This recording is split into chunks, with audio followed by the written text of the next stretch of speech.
I just want to dedicate this to the grandson of Rabbi Lazer Brody. He was our guest a couple of weeks ago, and his grandson is taken very ill. Wow. So I would really like to dedicate this learning to, he was diagnosed with lymphoma,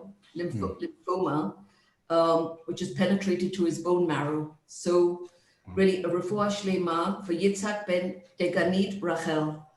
So Rabbi, thank you very much, and over to you. You're welcome. Okay, so can I start?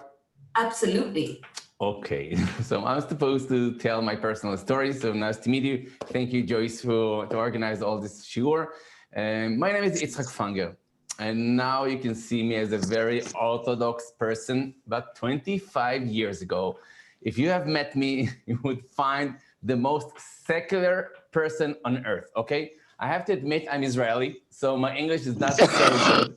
So I will start with the question, and then we'll start the shiur, okay? The question is, who do you think is the worst enemy of the person? Who do you think is the worst enemy of the person? Of course, you will say the evil inclination, okay?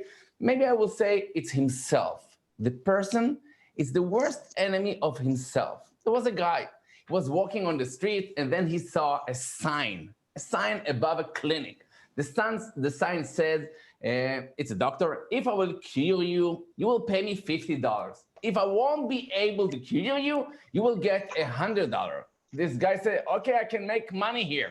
He came to the doctor and said, hi, doctor, can you help me? I don't have any sense of taste. No sense of taste. The doctor said, you don't have sense of taste? I have something for you. Assistant, drawer number 24. 3 drops on his tongue and everything will be okay. The assistant is opening 24 number drawer, small bottle, 3 drops on his tongue. And this guy is spitting it out. Doctor, this is gasoline. The doctor said, you see, your taste came back. Please pay me $50. Okay. That's useless, yeah. So I think somebody is not on mute. If everybody can be on Joyce, put everybody on mute. Wi-Fi booster. Rabbi Fenger, I'm going to mute them again. And ladies, please stay muted. Do not unmute yourselves. Rabbi Fenger, can you unmute yourself, please? Okay. Sorry. Okay, we came back. So day number 1, he lost $50. He said to himself, okay, tomorrow I will bring the money back. He's coming to the doctor the day after that. Hi, doctor, please help me. I don't remember anything. Who are you? Who am I? I don't remember anything. The doctor said, you don't remember anything? I have something for you. Assistant, drawer number 24, small bottle, 3 drops on his tongue. The guy, no, it's fuel. I don't want again. Hey, your memory came back. Please pay me $50. He lost again $50. He said, okay, tomorrow I'm bringing the money back. Day after that, he's coming. Hi, doctor, how are you? I cannot see you. I don't see anything. The doctor said, okay, you don't see anything. Sorry, I cannot help you. Please take $100 bill. He took the bill, and after a minute, he's coming back. Doctor, this is $20 bill. It's not 100. Hey, your eyesight came back. Please pay me $50. You see, he lost $150. But who is responsible for that? Himself. You can ruin your life, but you also can save your life. And I will tell you my story. Maybe it will be an inspiration, a drop of inspiration for some of you to believe that change is possible. Because if I succeed to change, everything is possible, okay? But let me take you 25 years ago, okay? I'm Israeli. I'm living here in Israel, but I'm coming from a very, very secular family. Here in Israel, you know, you can be Jewish, but you have no connection to Judaism. I'll give you an example, okay?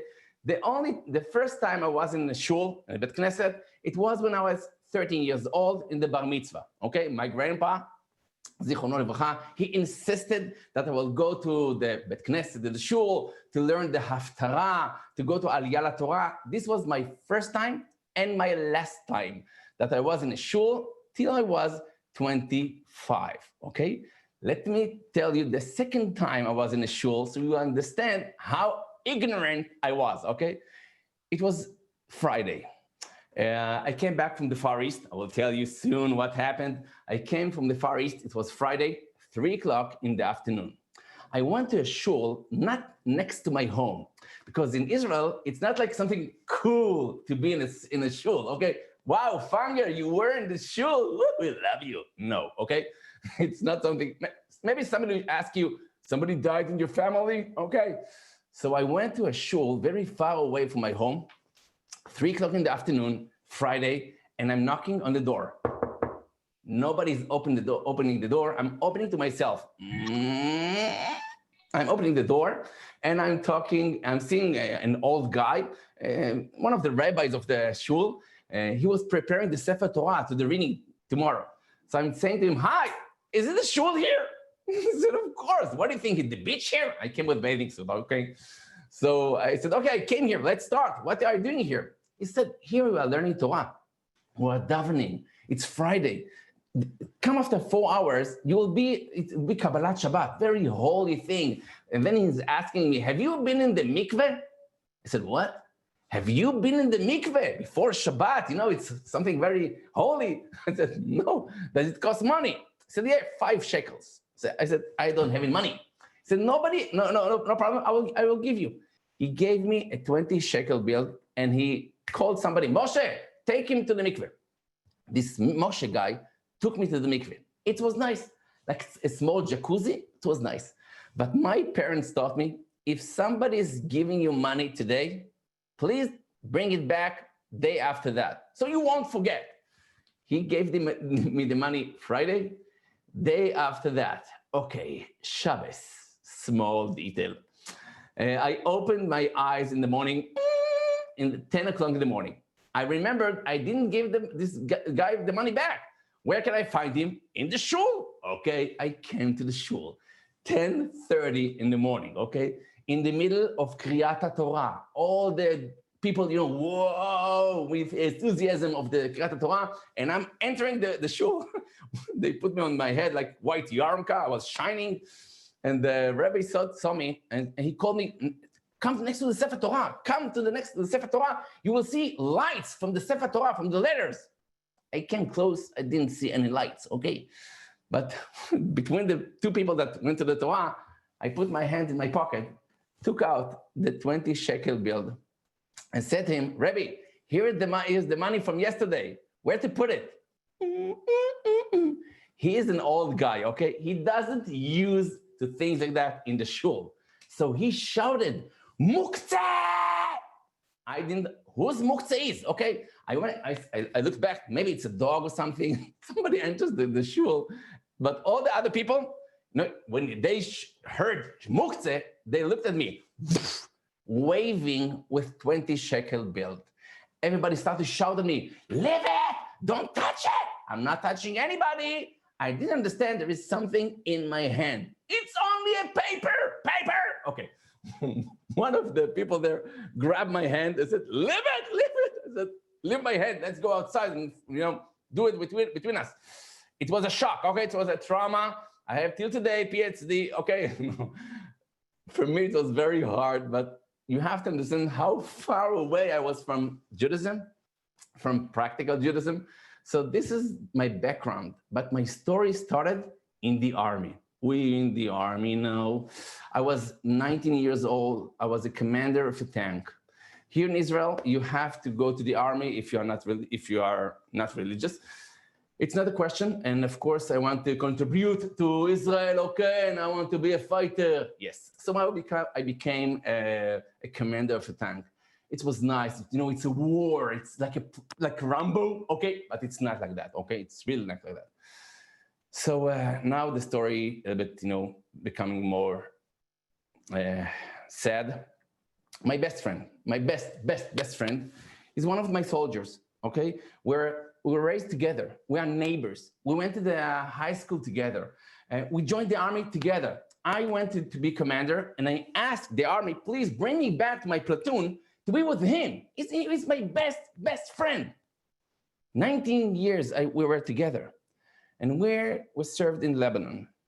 We served at Lebanon. It was not a war then, but in Israel, maybe you don't know, but we all the time in a war zone. all the time in war zone, in Gaza Strip, or in Lebanon, or in Syria, on the Golan Heights. So we were protecting Israel from the Lebanon border. And the Hezbollah decided one night to do for us an ambush. They came with tunnels, very small tunnels, and they popped up out inside of our camp. It was 4 o'clock in the morning. We were in the tanks. We were laughing, talking. We were gardening, but it's not a war, and we didn't get any intelligence that something's supposed to come. And 4 o'clock in the morning, my friend and me, we are sitting above the tank. We have gun machines. We are ready to every occasion that will happen, but we cannot imagine that underneath our nose, 5 terrorists of the Hezbollah is waiting. They are waiting that we won't see them, and they started all together to shoot on us. You cannot understand that. You can't imagine that even. But bullets are whistling next to your ear. And one of the bullets hit my friend. And the bullet hit his head, and he fell on me. And I grabbed him. And I'm the commander. The Hezbollah started shooting us, and I'm supposed to say what to do. Attack, run away, whatever. But they are shouting at me in the telephone. Commander, what to do? What to do? And my friend is my hand. And for me, the world stopped. Okay, the time stopped. I'm looking in his eyes, and I will never, never forget that. I'm sorry I cannot forget that, but I will never forget that. And he was dying. And the last sentence that he said in his life was, Fenger, my name, my last name, Fenger, please live also for me. Have a life also for me. And he died. For me, it's like the world is ending, okay? I took the gun machine, I went down the tank and started to kill all the 5 terrorists. I was like a mad person. They killed my friend. They killed my best friend. And my life changed. From that moment on, my life changed. I came back home. My mother, that she knows me very good, she saw me and said to me, Itzhak, you've grown up 20 years in 5 minutes, okay? I changed my life. I decided that nobody has an insurance on his life. And the time is the most precious thing on the world, okay? From that moment, I decided I want to make the most of my life because I'm going to live my life for me and also for him. So I have a responsibility on my life. I decided I will finish the army, but I want to make the most of my life. For me to make the most of my life, it's to go to the academic world. Maybe I want to help people. I decided I want to be a psychologist. I want to help people. Blood, I cannot see anymore. I want to be a doctor, but not a regular doctor because I cannot see the blood. It's reminding me things that I don't want to remember, okay? So I want to become a psychologist. Maybe I can help the soul of the person. So I started to do first degree in psychology in Israel. It was my last year in the army. And I don't want to offend psychologists. I love it. It's a wonderful subject, but it's too long and too much talking.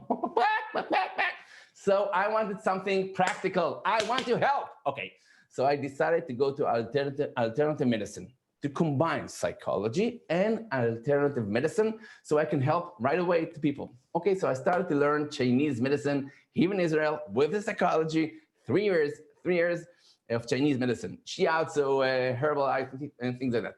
And after 3 years, a woman from upstate New York came to teach Reiki. Have you heard of Reiki? Reiki, it's a healing technique that the practitioners believe that if you, after you're going through initiation, something that's opening your energy, if you will put your hands on a patient, the energy will flow through your hands to the body of the patient. Very powerful, very nice. And now I'm a practitioner. I want to learn as much as I can. And I'm starting to learn this Reiki thing, okay? The Reiki had 3 degrees. First degree, second degree, and master's. I have learned the first degree, second degree here in Israel. And then the teacher told me, I want to offer you an offering, okay? I want to offer you an opportunity. Come with me. I'm teaching the Reiki all over the world. And I will teach you all the things I know. You will become a Reiki master. And then you will come back to Israel after 2 years or 3 years, the best Reiki master that there is. Okay, I said to myself, okay, Fenger, you are a young person. I was then, I think, 23 years old. It's a very good opportunity. She's very famous Reiki master. So go and learn Reiki, come back to Israel after 2 years. You will be the best Reiki master that there is. Okay, and I'm agreeing, and we're going together a little bit. We started in Europe, and then we went to upstate New York, and I'm becoming a Reiki master. But you will know me. I'm a little bit extreme. If I'm doing something, I want to do it all the way. Okay, I'm not going to waste my life, I told you. So if I'm a Reiki master, I want to be the best Reiki master that there is, not in Israel, if it's possible, in the world, okay? So my teacher told me, I taught you everything that I know. If you really want to be a best Reiki master, you have to go to the Far East, or to Tibet, or to Japan, or to India, because the source of the Reiki is from the Tibetan Buddhism. So you have to learn meditation, you have to learn Buddhism, maybe you have to be a monk to practice all those things, and then you will be the Reiki master, the best Reiki master there is. So Tibet, it was dangerous then. Japan, very expensive.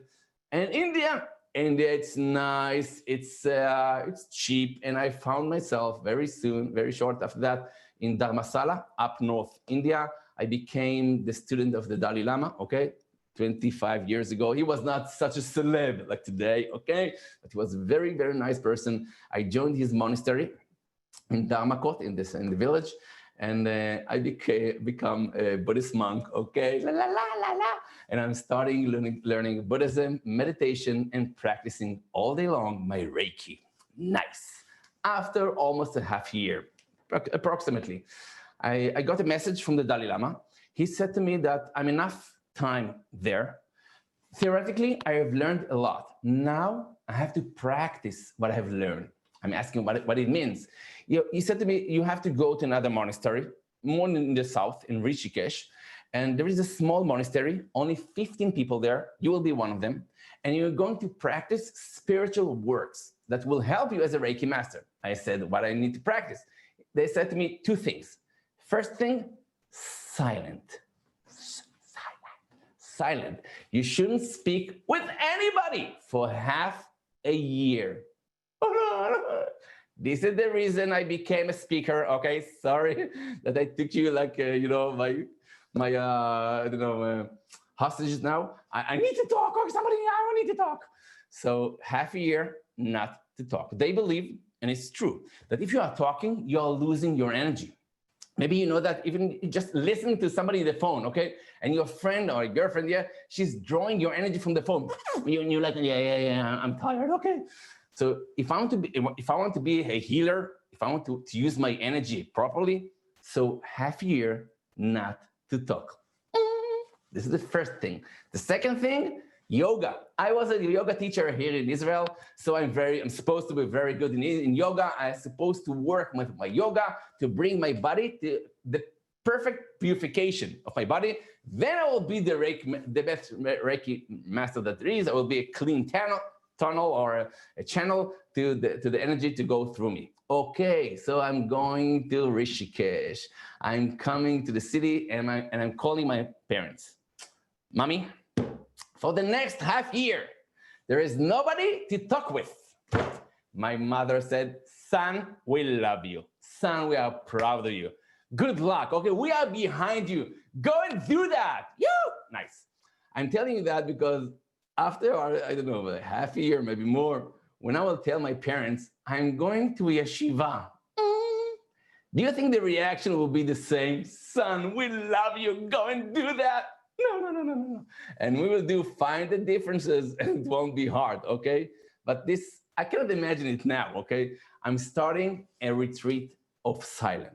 You have to understand, I'm living in a monastery, very small one, in the middle of a jungle. It's a beautiful place, real jungle, not Yar Ben Shemen, not to offend Israel here, but a real jungle, okay? There's no grocery shop. What we are planting in the ground, this is what we're eating. There is a river, like 200 meters from the monastery. From that river, we can drink, we can take showers, okay? We are living like goats, okay? Yeah. Once in 2 weeks, they are coming from the city to bring us things that we are buying, toilet paper, postcards that we are sending to our parents. Yeah, there was not cell phones there. And there was no reception, of course. So I'm starting half a year of retreat of silence. Okay, I don't know if you tried it. There is, Vipassana. It's nice. 7 days, 9 days. It's nice for amateurs, okay? You to be professional, try to do it for a month, okay? 2 months, it's becoming very, very hard. 3 months, it's like a volcano. And I'm telling you my experience. Okay, maybe for you it will be different if you'll try it. I don't recommend that, but if you want. For me, it was like a volcano.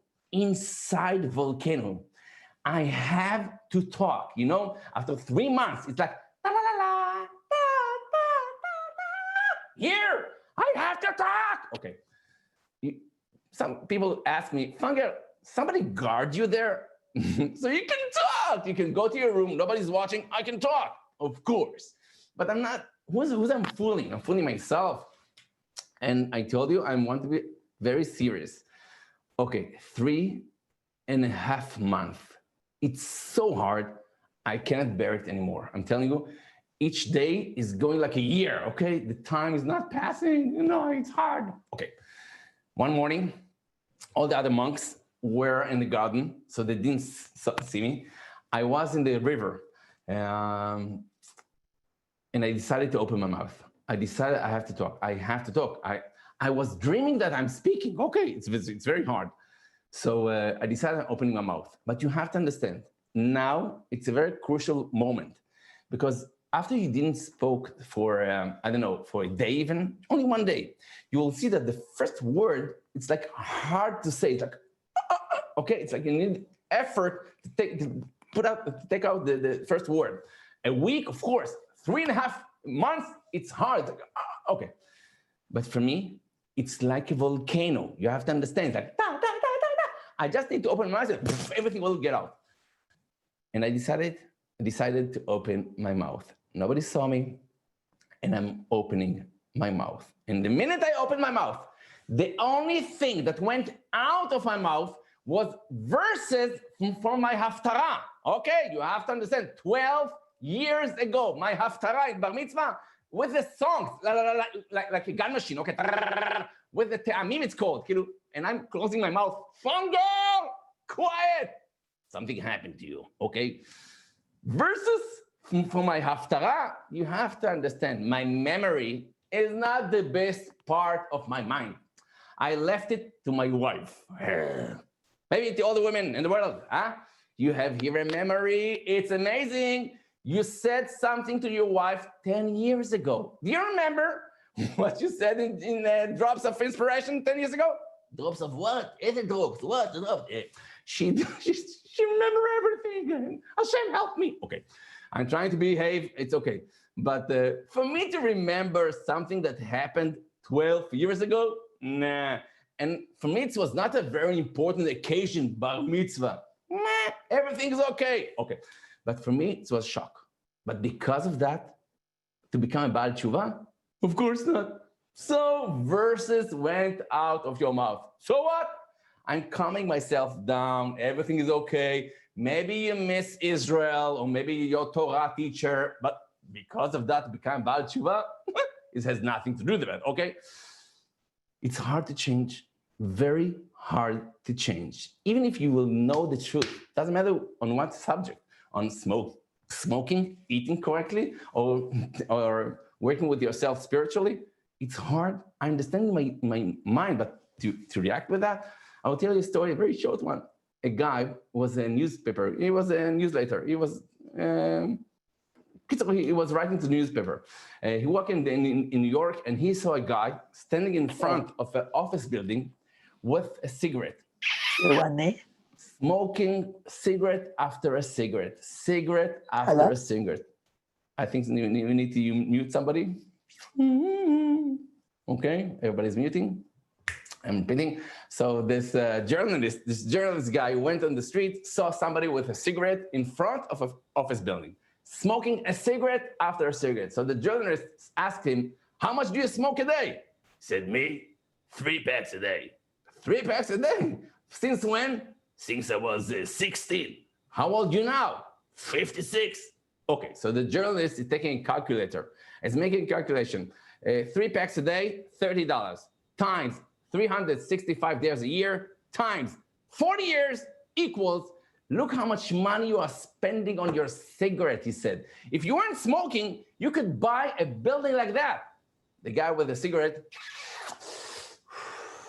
asking the journalist, do you smoke? So, of course not. No. And do you have a building like that? He said, no. He said, you see, I'm smoking and this is also my building. Yeah, nice. It's not nice. He showed you facts. You're losing your money. You're throwing it to the garbage. Stop smoking. It's hard. It's hard, okay? So for me, verses from my haftarah, very nice, very cool, but not because of that, I will become a Baal Tshuva. 4 days after that, night, I'm in my room. All the other monks are going to sleep very early because there is no electricity. Okay, so sunset, everybody's going to sleep. I'm more a night type. I love the night. It's quiet, it's mystery, it's beautiful. So I'm practicing meditations in my room and everybody's asleep. It was a long, I think about around the 11 o'clock in the night. And I wanted to go to sleep. I have only candles, okay? I'm closing my candle to go to sleep. As I'm closing my candle, I have an odd feeling that there is somebody in my room. Okay, I'm lighting the candle and start to do a patrol. Dun-dun, dun-dun, dun-dun. Nobody there. It's dark and I have a very strange feeling there is somebody with me. You have to understand. When you were in the army, when I was in the army, I was in the combat unit. So they are teaching you to try to develop like a sixth sense that you will feel things around you, but maybe it will save your life. So I'm in my room and I have an odd feeling there is somebody here. But with the candle, I don't see anybody, okay? And it's frightening, okay? I have only a mattress, sleeping bag, and my bag. I decided to go to sleep outside, okay? Change place, change luck. There is no mezuzah here. No, this was not the reason, but I decided to go to sleep outside. You have to understand, it was like 30 seconds before I put my hand on to go to sleep. So with one hand, I hold the mattress. With the other hand, I hold the head of my sleeping bag. As I took the head of my sleeping bag, I put the candle down in the ground to see the way out. I pulled the head of the sleeping bag up, and as I pulled it up, a yellow scorpion fell from my head of my sleeping bag. Yellow scorpion, and you have to understand, if I would go to sleep there, I should put my head exactly on him. To put your head on a creature like that, there, he will bite you, and after 3 hours, you can say goodbye to everybody, and you will join your grandpa in the world to come. Okay. For me, it was such a shocking moment. I understood that there's somebody up there that protects me. I don't know who it is. I don't know what his name, but I have a very, very strong feeling there is somebody up there that protects me. Because I have no way to explain to myself, what does this mean? There is somebody in the room. You have to understand, for 3 months, 4 months almost, I used to go to sleep every night. It's not hard for me to go to sleep. I'm just putting my head, be quiet, I can sleep here now also. In that night, the feeling that there is somebody in my room, it was so powerful that I couldn't say thanks to anybody because I don't know Hashem, but it was such a powerful moment. I wish today, for myself and also for you, to have this feeling that you are not alone. Even if you're in Corona time, the coronavirus is very hard. Each one of us is struggling in his own way. You are not alone. Hashem is with you, okay? All the time next to you, protecting you. Don't be afraid. Okay, easy to speak, hard to conquer then. But for me, because of that, I would become Baal Tshuva? Of course not. You want to protect me? Why not? I'm here for that. But not because of that, I will become a Baal Tshuva. But day after that, my story finished. I ran off candles.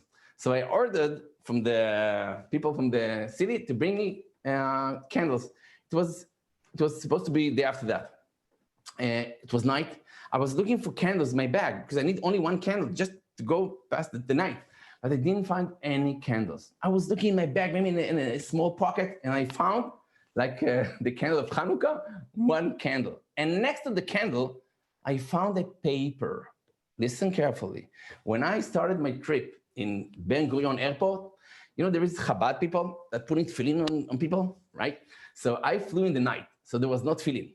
So they gave me like a bencher or something like that, a paper with Shema Israel, the parasha of the Shema Israel in one side. In the other side, it was Tfilat HaDerech, the blessing of the way. And they told me, take it, it will protect you. I asked them how much did it cost. They told me it's for free. I said, give me two. Why not? So, you know, I will sell the tourist. So I took this flyer, this paper, and I found it next to the candle, okay? So I took the candle, lighted so I will have light, and I looked at the paper, at this flyer, and I said to myself, Fenger, you broke your silent, okay? You're supposed to start half year again. I won't do that, be calm, but you know, but I'm supposed to, I failed, okay? I stopped after 3.5 months. So you're supposed to start again. Before you are starting, try to do meditations as you used to practice, but without the words of the Reiki.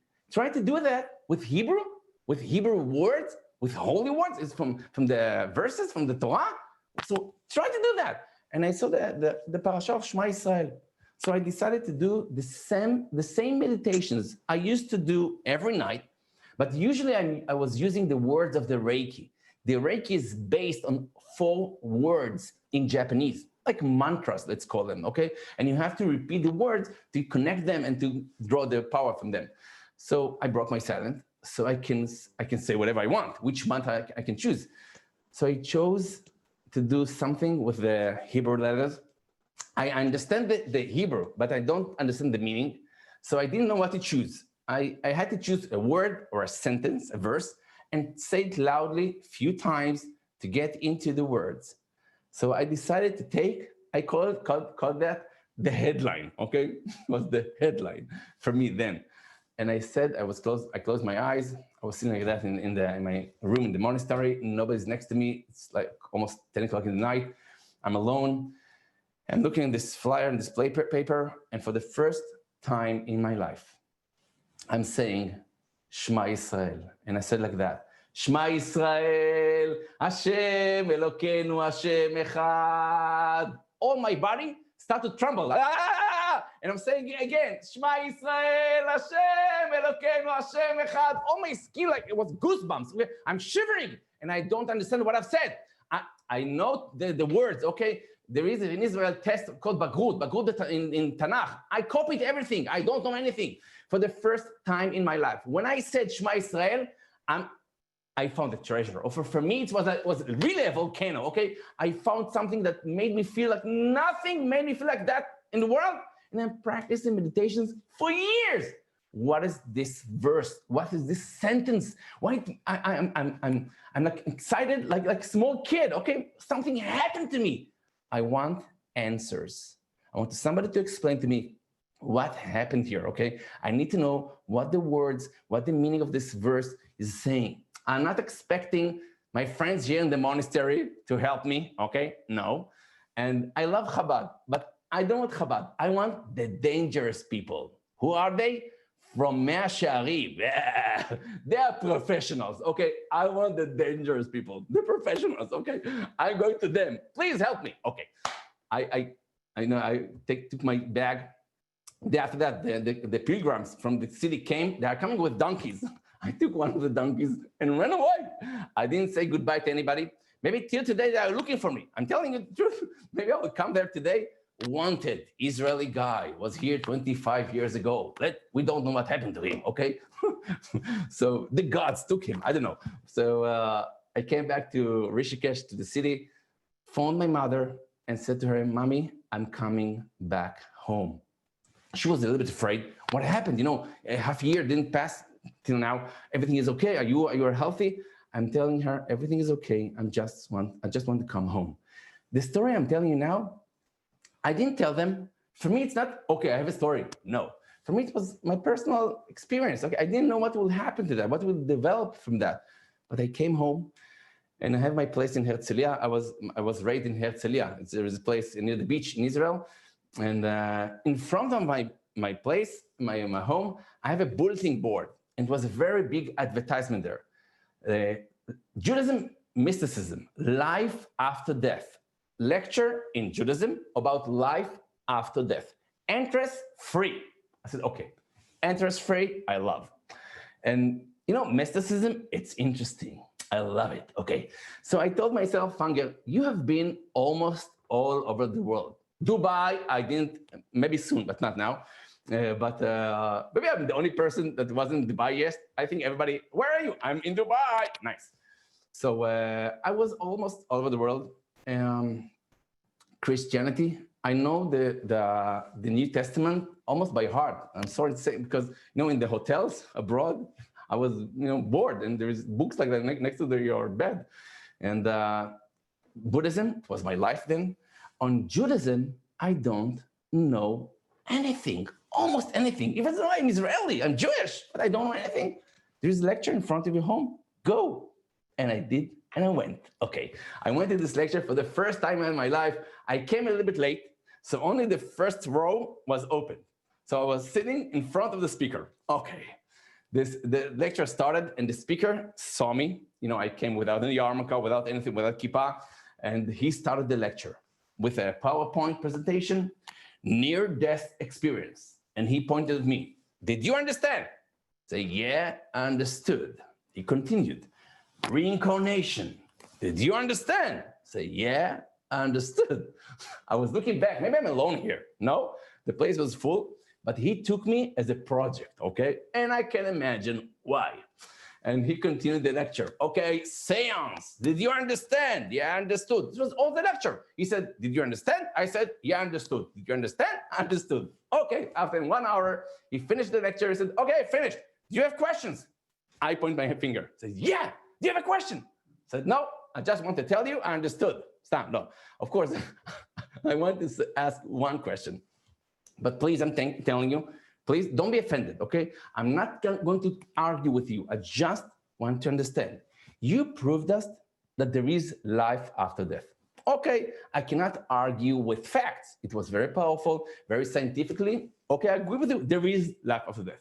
But you know, for me, all the religions are the same. If I will come to a priest, a Catholic Christian priest, he will tell me, of course there is life after death. But if you will come with me, you will be in heaven. If you won't come with me, you will be in hell. If I will come to a Muslim Qadi, okay, he will say to him the same thing. Come with me, you will be in heaven with 72 something, okay?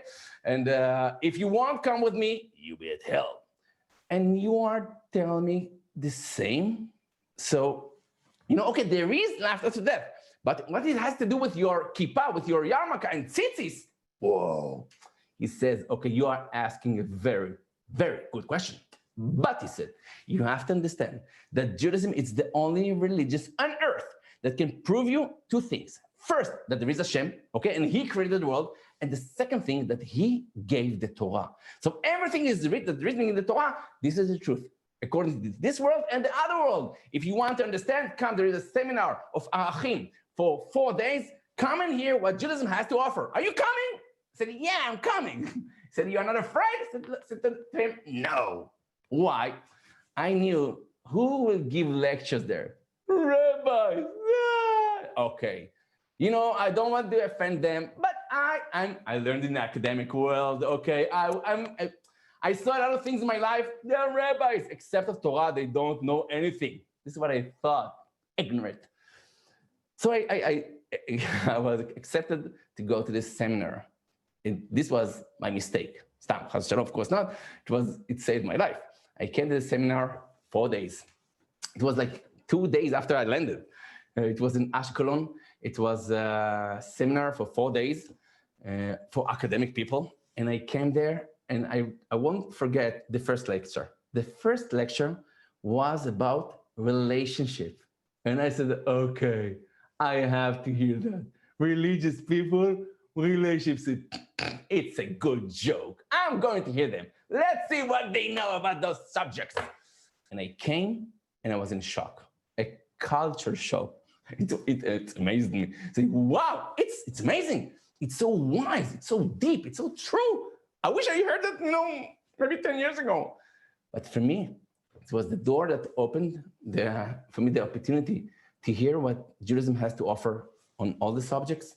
And after 4 days that I argue to my life with the speakers, I want to know the truth. And if Judaism is the truth, I'm becoming now an Orthodox person. After 4 days, struggling, not sleeping, asking questions, answers, question, answers. After 4 days, the seminar finished. It was like a symposium. Everybody stand on the stage, and if somebody wanted to say something, they said, and I went on the stage and I said to them, what I've learned here in 4 days, I didn't learn in my 25 years of living till today, then. Now I know that there is a Hashem. I know that he gave the Torah. I wrote everything that you have said here for 4 days. I'm going tomorrow to the university, and I'm going to check what you have said. And if it's true, I want to be close to Judaism, or as you call it, I want to become a Baal Tshuva. All the crowd stood on their feet. Fenger become a Baal Tshuva. I thought maybe, a red carpet till my home, motorcycles will, join me. I'm becoming Baal Tshuva, okay? You cannot imagine what happened in my parents' home when they discovered that their son, the son, okay? The oldest son, supposed to be the wisest son, and, was in a Jewish seminary. My mother with an RPG, a gun machine. My father with tanks. My mother is asking, Itzik, who's becoming Baal Tshuva? Criminals. You are a good kid. You don't need that. I said to her, Mary, I'm not becoming Baal Tshuva. I just want to, check it. This was the beginning. After that, I went to the shul with the 20 shekel bill. Remember the beginning? And I started learning Torah. And now I'm going to the really end of this part of the story. I'm a Reiki master, and not just a Reiki master. I'm supposed to be a very good Reiki master. So all over Israel heard that Fenger came back from the Far East. He was the student of the Dalai Lama. He knows a lot of things. So all the schools in Israel that teaching alternative medicine send their students to learn Reiki from me. And I'm starting to make a lot of money. I'm opening courses of Reiki for 2 days. I'm taking $300 for a course of Reiki, only 2 days, $300. I'm not opening the course, at least I have 50 people, okay? 50 people times $300, it's nice for 2 days, yeah. So I'm doing that 2 days after 2 days, 2 days after 2 days, and then one day, two Orthodox women came to my Reiki course. And they were so moved, they were so wonderful, and said to me, Fenger, you have to teach this Reiki thing to the Orthodox people. I said, no problem. Organize the Orthodox people. I will come. They organized for me a lecture for 250 Orthodox women. And I came to give a lecture, introductory lecture about the Reiki. My mother is my secretary, okay? This is her nachat, okay? Her bliss. She wants to be next to me, okay? So she came with me, and I'm giving an introduction lecture about the Reiki, and they were so excited that almost all the people, all the women there, was writing themselves down to be a Reiki student. My mother is writing them down and said to me, Itzik, you are a millionaire, okay? You are full booked from now till the end of the year with courses, not treatments. This is another thing. Treatments, small courses from the millionaires in the hotel at their home. I'm making a lot of money. But, and there has to be a but like that. One of the women in this 250 people came to me and said to me, hi, I just want to ask one question. Are you sure the Reiki is kosher? I said, what? are you sure the Reiki is kosher? Because we are an Orthodox woman and it's coming from the Far East. We just want to have a rabbi, a famous rabbi, that will say it's okay. I say, I don't know rabbis, I'm just in the beginning of my tshuva. If you want, send me to one of the rabbis and I will ask him. He said, okay, go to Arav Yitzchak Zilberstein. You know Arav Yitzchak Zilberstein, the son-in-law of Arav Eliashiv Zatzal, and they sent it to him. Okay, I'm coming to the rabbi. I was then 25, 26 years old, and I'm a young person, arrogant. I think I know everything, and I come to the rabbi. Hi, Rabbi, I'm practicing Reiki. Is it kosher? He said to me, what is Reiki is? I'm starting to explain to him. It's 4 words in Japanese. I'm doing initiation. I'm opening the channels of the people, to treat with their energy. After 20 minutes, I'm making him a Reiki master, almost. And then I'm asking him, is it kosher? He said to me, no. Maybe. You sure? Is it kosher? He said to me, no. The problem is in the words. I don't know what those words means. He said, maybe it's idolatry. It's coming from the Far East, Buddhism, I don't know. It's not kosher. You don't have any clue how I felt then. It's like all my career. It's not only career. It's not money. It's my goal. It's my mission in life. I felt it's like I built a building of glass, okay, for 5 years, and with one sentence, it blew up in my face. I went back home. I sat in my salon, and I started to cry. I didn't know what to do. I know I have 2 options. I can say, okay, the Rebbe said, so what? Maybe there is another Rebbe that will say differently. But at the beginning of the tshuva, we are very straight. There is no games like that, okay? The Rebbe is Hashem for me. Hashem said through him what I need to hear. And so the other option, to leave everything that I built, everything, well, what? I didn't know what to do. I closed my eyes and started to talk to Hashem. And I said to him, Hashem, hi, okay, it's not nice to say, but hello. I'm going through a very hard time now. And I have learned two things during the time I became about tshuva. The first thing, I've learned that you are not challenging a person with a challenge that he cannot handle. And I believe if you gave me this challenge, such a hard challenge for me, I have to have the belief and the confidence that I will find the strength to go through that. And the second thing I've learned, that somebody is sacrificed, if somebody is sacrificed, you making closer to you. So Hashem, I'm not asking from you money. I'm not asking for a career. I'm not asking for an honor. I'm just asking from you one thing.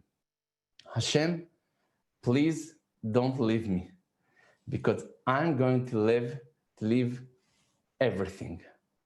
I called my mother and said to her, Mommy, cancel everything. All the courses, all the treatments, all the things, the Reiki is not kosher. Silent behind the line. After 2 minutes, my mother, it is kosher! Stop listening to those rabbis. Your mother is telling you that, is it kosher? Mommy, no, it's not a game. It's not kosher, and I cannot explain to you now. So just cancel everything. It was hard, but it's the moment that really changed my life. I have to say thanks to that moment. That from that moment, I'm now what I am. I left everything. I didn't know what to do. Maybe go back to the university. Maybe I will be a psychologist. Maybe I'll go back to Chinese medicine. And somebody sent me to Reb Chaim Kanievsky. And I asked him what to do. And then he said to me, can you go to yeshiva? You have been in a monastery. For God's sakes, go to a yeshiva. I said, okay. I was in the monastery 3.5 months. I'm going more, but in Rishikesh. So I will go to yeshiva for 3.5 months. And I went to Or Sameach at the beginning and to yeshiva. And for me, it was amazing. It was a world that I didn't know that existed even, okay? What's Olam Torah, the world of the Torah, the world of Judaism, of Orthodox people. After 9 months, I met my wife. She's a FFB, from birth, you call it, okay? She made a mistake and married me, okay? This is her problem, not mine, okay? But this is the challenge of the two of us. And today, I'm really a millionaire, okay? Not with money, because, the real millionaire, I think, is somebody who has purpose in his life, has a mission in life, he has answers to his questions. Of course, it's not easy life, and nobody's life is easy, but it's worth it, especially when you know you're in the right way. That just to close the talk, for my parents, it was very hard. I'm really connected to them, and my name is Itzhak. I'm named after my mother brother that was killed in the 6-day war. And after I became Baal Tshuva, and I said to my parents, I'm going to yeshiva, my mother started crying. And she said to me that in the war, I lost my brother. And now you're telling me I'm losing my son. For my parents, it was the worst announcement I can say to them that their son is going to yeshiva. This was in the beginning. After 4 years, my brother, he became also Baal Tshuva. It's contagious. Woo, yeah. And then my mother was happy. She was happy. And I said to her, it's not fair, okay? When I became Baal Tshuva, you took me through hell, okay? When he's becoming Baal Tshuva, you're applauding him. Why? And she explained to me that when I started becoming Baal Tshuva, she didn't know what is Baal Tshuva. And she thought I will be an extremer. I don't know, I will throw stones on them in Shabbat. I will burn their TV, things like that. And she said, you didn't change. Maybe you changed for the good, okay? At the beginning, you have a ponytail from behind. Now you have a ponytail from I don't know, from So I'm just telling you that because, there was a movie called The 10 Commandments, okay? And Moses asks Paro, let my people go. I think today the call is, let my people know. That all the Jewish people in the world will know the treasure that they have in their home, in Judaism. You don't have to be an Orthodox, do whatever you want, but you have a treasure. Hashem gave us a present, take it. You'll be nuts not to do that. Just most of the Israeli or Jewish people, maybe they just don't know the gift that Hashem gave them. So for me, I decided to dedicate my life to speak about Judaism, about the treasure I think we all have in common, but I found it only after 25 years of my life. And I think in the same way when a person can see from his birth, he doesn't appreciate maybe. But if somebody was blind and after 25 years, and the doctor opened his eyes, he will be much more enthusiasm and much more grateful about what he sees. So today I'm a speaker in Israel, of course, and I'm giving lectures all over Israel. I have 2 radio shows. Every day I have one, and on Tuesday another one. I'm in hidabrut.com. It's also a channel, a TV channel here in Israel, and that's all. And I'm giving lectures. And Joyce asked me to tell my story, so for me it was a very big honor to speak to you. I hope you understand everything. Sorry of my English if it was not so good, but just to finish the lecture, this sure. A lot of people ask me, is it a way to do the Reiki kosherly? Kilo, can you convert it? Okay, so 10 years ago, because I'm a speaker, a lot of people ask me, Fenger, can you do something with the Reiki? So I decided to go to a trip for myself into Judaism, into Hasidic Judaism and Kabbalic Judaism, and to find sources of healing, of things that we can help each other. And I developed a technique they called here in Israel FHT. FHT, not FOHT in Hebrew. FHT is 3 letters in English, of course, Fenger healing technique, okay, FHT. And I combined three things. First thing is personal development. Okay, I really believe in the power of each one of us. So we just need tools how to develop it. The second thing is guided imaginary. I really believe that what the mind is drawing, the body is creating. And meditations, things that we have also in Judaism, so I want to practice it. And we almost convert the Reiki, not convert the Reiki, but we just don't use the names in Japanese at all. You don't need to go through initiation, nothing. You have it in yourself. It's very natural energy, and you just need to know how to practice it. And it's very powerful, very nice. So this is what I'm doing today. Aside of the lectures and radio and things like that, I'm doing workshops of the FHT technique. So that's all. So thank you very much, Joyce, to organize the shiur. Thank you very much for listening. I would like to open it up and ask if anybody has any questions for the rabbi, please ask it now. Yeah, Rabbi Fenger, I wanted to ask you with the FHT, my son lives in England and very much wants to learn it, but he can't come and stay here for so long. Do you do it now online because of the corona matzah? I'll tell you the truth. First thing, I don't love to do it online. It's too distance, okay? And I believe in touch. I believe in closeness. So it's not the same. I tried it in Hebrew, but not in English. So now I'm not doing that, but maybe I will do it later. Right. I'm thinking about it. Thank you. You're welcome. Rabbi, I have a question here. Please. Somebody has written in and they want to know if your family made tshuva, if your parents made tshuva. Okay, a good question. Okay, next question. Stop, sorry. I love my parents, okay? They're really nice, they're cute, but I'll tell you the truth. Of course, they developed, okay? Of course, they were like in minus 20. Now they are really, really nice. The kitchen are kosher. They are keeping Shabbat. When we are with them, they are keeping Shabbat. My father all the time come with a yarmulke, with a kippah. My mother is coming, modest as much as she can. They are blessing on everything that we are offering them. But I don't love the division. Okay, they are Balei Tshuva, not Balei Tshuva. They become much more closer to Judaism. But I think if some of you are younger, as more younger the person is, it's easier to do the change. They made a lot of changes for us, of course, I'm telling you. And maybe I did mistakes in the beginning when I tried to make them Balei Tshuva. Okay, I will prove you that there is a Shem, and struggles are not good. So maybe I ruined it a bit at the beginning, sorry. But of course, they are wonderful, and we are in very good connection today. And they are much more religious than what they've been then. Thank you. Another question. Are you familiar with Dr. Sarno?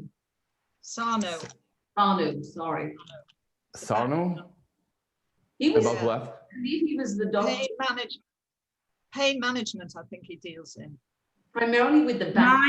It's mind over matter. The mind controls your body. Yeah. Okay. A lot of doctors are speaking about it today. It's something very common. Mind of the mother, of a mother. I think all the world is now practicing it. But Sorano, I don't remember now. Maybe I will see the name right now, so I will remember.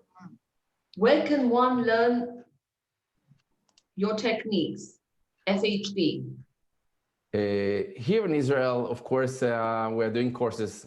We're doing 3 months course. We have a whole year. We have 2 days extreme courses. But now because of the corona, it's less. I'm starting next week a course of 3 months for women, but Israeli women in Hebrew. But maybe when the corona will stop, as they can meet and do more courses. Are you going to do anything in English, Rabbi? If maybe, yeah, we have done that. We have done it one time. There is a woman called Nava Fleischman from Har Nof. She organized it, and we did a small course. It was eight lessons. It was nice, very nice. Maybe, of course, I'm supposed to do it more. But now you are encouraging me, so I will be more obligated to do that. But people can buy your book. You have a book on FHD. Yeah, right. But in Hebrew. Healing technique. Oh, it's only Hebrew. Yeah, Oh, so in French. If you're talking in French, it's also in French. We are looking for somebody to translate it. I just want to say thank you, because although it's fascinating, the Reiki and the whole story was wonderful, and I'm glad that you found a way to translate it into a kosher project. but the enthusiasm that you bring to the Yiddishkeit, to the Yahadut, is encouraging and inspiring, not just for Balei Tshuva or those who want to find, but for those who are FFBs, because the enthusiasm that a Balei Tshuva has, and B'makom sheba Tshuva omed, ein tzadikim gemorim yichalim la'amod, and we're all not envious, but desirous to be in the same room, in the same level as you. So please keep on giving your lectures. Okay. Thank you. Thank you. I really appreciate that. Toda rabba. Thank you. Could you explain to me, I don't really understand Reiki that much, but what is so non-kosher? Just the words, the names of things? It's not just the words. They believe that the Reiki is based on the words. The words are like keys. If you don't have the right keys, it's not supposed to work. And which keys are those words? It's like names, but there is holy names and there is another side of names, okay? So it's called in Hebrew kochot tum'ah. So you are drawing the energy from places that maybe we don't know where it's coming from. And if it's adultery or things like that, it's kochot tum'ah, so maybe it's forbidden for a Jewish person to practice with it. So it's not just words, it's mantras, it's holy words. And they believe that the Reiki is dependent on those words. I don't agree with that, but they believe, the Orthodox Reiki masters, they believe that the Reiki is based on that, and without the words, it's not supposed to work. No, I didn't taste it. Those words, you know what they mean, don't you? No, nobody knows because it's like it's a kind of speak today. It's like green tree. Okay, it has no meaning today.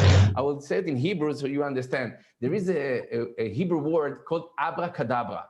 You know what abracadabra is? It's not only in Hebrew. Comes from Hebrew. Right, it's the word of magicians, right? Abracadabra, it's like magician. But abracadabra, it's from the Gemara, from the Talmud, that evra kedabra, that Hashem created the world with words. So evra kedabra is abracadabra. So if I will say to somebody today in the street, what's the meaning of abracadabra? He won't know. But in those days, they understood that abracadabra, it's not just word. It's something very holy that you have to understand what the meaning is. So today, nobody knows the meaning of the words of the Reiki. It's like abracadabra. Okay. Oh, I see. It's amazing. No, I don't know much about Reiki. So that's why I was asking. No problem. Thank you for asking. Any more questions, anybody? Yeah, I sent one. No, say it. Say it. It's easier for me if you say it. Can't you incorporate Reiki into Orthodox Jewry? Because I remember I didn't know what it was, and someone once did something on me, and there was extreme heat. I felt so much heat coming on me, and afterward I found out, this doesn't sound so kosher. Can you? It's not something bad that happened to you, yeah? The first thing that somebody is feeling when they're practicing with Reiki, it's the heat that's coming out from the hands of the practitioner. It's okay, it's not something bad, okay? I believe that all the Reikis in the world are kosher because I don't believe in those words at all. I will tell you one story and you will understand. One time they invited me to a convention of Reiki masters from all over the world. And it was before the time of the internet, okay? Today you can, search for the words of the Reiki and you find it. But 25 years ago, the words were sacred. Nobody knew the word, only master to a student, student to a master. So they called me to a conference of Reiki masters from all over the world. And each master came and showed his successes. I healed that and I healed that. And it was very amazing. And then I asked them, all the masters there, let's reveal our symbols to see that we have all the right symbols. Because when I was learning the Reiki from Owen in New York, when I came to San Francisco, one of the oldest masters told me, your signs, your words are correct, but not really correct. So I didn't understand, how can it be? If it's not correct, it's not keys. It's not supposed to open the door.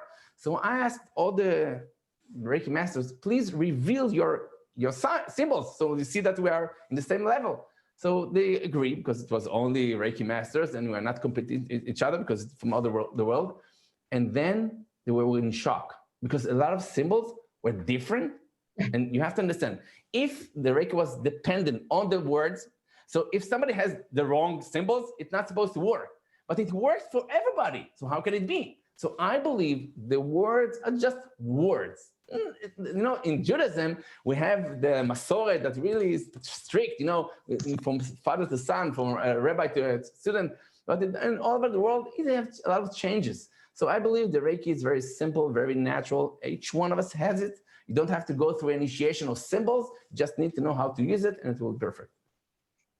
Baruch Hashem for the Chabad rabbi who gave you that leaflet. Yeah, you're right. You're right. I agree with you. Thank you. So thank you very much, Joyce. Thank you very much for organizing this shiur. Hashem will bless you for all the things. Can I just ask a question? A quick question. Sorry, at the end. If the rabbi, if you could give just one advice on how to meditate, just one little thing, because we're all here together, and I'm in London and I can't come to Israel to do the course. Is there one advice that you could give us now on to meditate? Can you give it to us now? Okay, I will say to you only one thing. Meditation is not something holy. It's not something deep. Has to do. It's levels. If you only will try to concentrate on your breathing, okay, in Hebrew, neshima, breathing, and neshama, it's the same word almost. Neshama and neshima, it's almost the same letters. Yeah. So just concentrate on your breathing, on your inhaling and your exhaling, but do three things. First thing, count your breathing. Count, I mean, it's like they decide that in inhale, you are doing 4, count to 4, at 4, 3, 2, 1. In the exhalation, you will do 1, 2, 3, 4. Yeah. Count your breathing. So you'll be concentrated on the rhythm also. So this is the first thing. Second thing, try to be here and now, like mindfulness. Here and now, in the present, but without judgmental. Don't, I'm succeeding or not. What happened to me? Just be present, be curious, try to see yourself from outside and start to feel whatever you feel.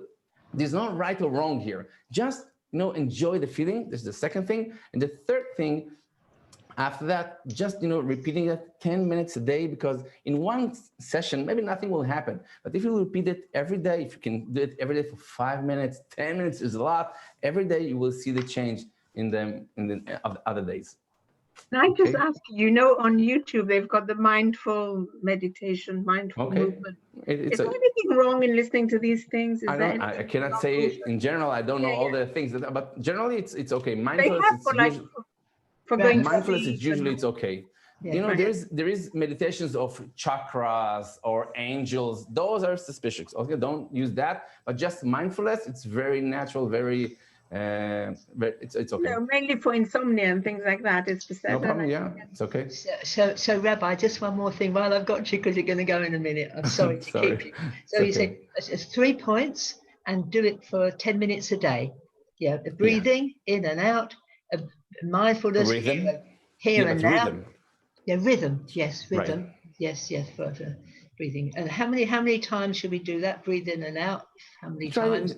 Start with 3 times, inhale and exhale 3 times, and then do it more if you want. And then now, here and now, and then so the third point is to repeat 10 minutes a day. Yeah, that's the 3 points. Be patient. Don't wait for something to happen. Okay. Yeah. Thank you so very much. Thank you very much. Wonderful story. And you related it with such enthusiasm and life. Thank you. Rabbi, did you always have such a simchas achayim before? You have such a chen about you. I don't know what it is. It's because of the audience, not because of me. Okay. Thank you very much. תודה רבה רבה. God bless you. השם יברך אתכם בכל הברכות, כל הישועות, שמשמור עליכם פרנסה בשפע, בריאות, נחם הילדים, שלום בית, כל הברכות בעזרת השם. Amen. Amen. Ladies, this will be Rabbi Shalom Rabachkin in Hashem. Thank you very much. Wow. Thanks, Joyce. Thank you, Rabbi. Joyce, good job. Thank you, Joyce. Thank you, Joyce. Thank you, Joyce. You're welcome. A big success again, Joyce. Well done. Baruch Hashem. Baruch Hashem. Thanks, Joyce. Thank you very much. Thank you so much, Joyce. Bless you all. Bye. Bye. Thank you. Joyce, thank you for a wonderful evening. I'm glad you enjoyed it. Excellent. You're great. Thank you. That was amazing, amazing, amazing Thank from you. South Africa. Israel Devorah, there she is. Have a great evening. Bye.